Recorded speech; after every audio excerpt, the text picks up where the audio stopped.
பூஞ்சோலை மாணவர்கள் அனைவருக்கும் வணக்கம். இன்றைக்கி தினமணி நியூஸ் பேப்பரில் வந்து ஒரு முக்கியமான நியூஸ்பா என்ன அப்படின்னு சொல்லி பார்த்தீங்கன்னா, கப்பல்களுக்கு 200 மெகாவாட் அணு உலைகளை இந்தியா தயாரிக்கிறது அப்படின்னு சொல்லியிருக்காங்க. ஆக்சுவலாக நம்ம இந்தியாவில் ஒரு 3 கப்பல்கள் அணுசக்தி மூலியமாக இயங்குது. இது 3மே முழுக்க முழுக்க இந்தியாவில் தயாரிக்கப்பட்ட நீர்மூழ்கி கப்பல்கள். எது எதுன்னு பாருங்கள். First INS Arihant, INS Arighat. இது ரெண்டுமே நீர்மூழ்கி கப்பல். 83 மெகாவாட் அணு உலைகள் மூலம் இயக்கப்படுறது. அப்போ இது ரொம்ப முக்கியமானது. ஐஎன்எஸ் அரிஹந்தும் ஐஎன்எஸ் அரிகாட்டும் இந்த 2 கப்பல் ஃபுல் அண்ட் ஃபுல் இந்தியாவிலேயே தயாரிக்கப்பட்டது.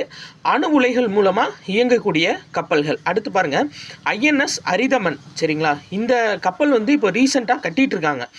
இந்த கப்பல் வந்து சோதனை கட்டத்தில் தான் இருக்குது. ஸோ இந்த 3 கப்பலும் நீங்கள் ஞாபகம் வச்சுக்கணும். அடுத்து பாருங்கள், இதிலே இந்த இது முக்கியமாக கொடுத்துருக்காங்க. என்ன அப்படின்னா, தற்போது 8.8 ஜிகாவாட்டாக உள்ள அணுமின் சக்தி திறனை 2040ஆம் ஆண்டுக்குள்ளே 100 ஜிகாவாட்டாக மாற்றுறதுக்கு இலக்கு நிர்ணயிச்சிருக்காங்க. சரிங்களா, அப்போ இது கேட்பாங்க.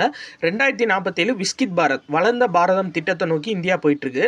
அப்போ 2047க்குள்ளே அணுசக்தி வந்து எத்தனை ஜிகாவாட்டாக உயர்த்த பிளான் பண்ணியிருக்காங்க அப்படின்னா 100 ஜிகாவாட். இது ரெண்டுமே ரொம்ப முக்கியமான கரண்ட் அஃபேர்.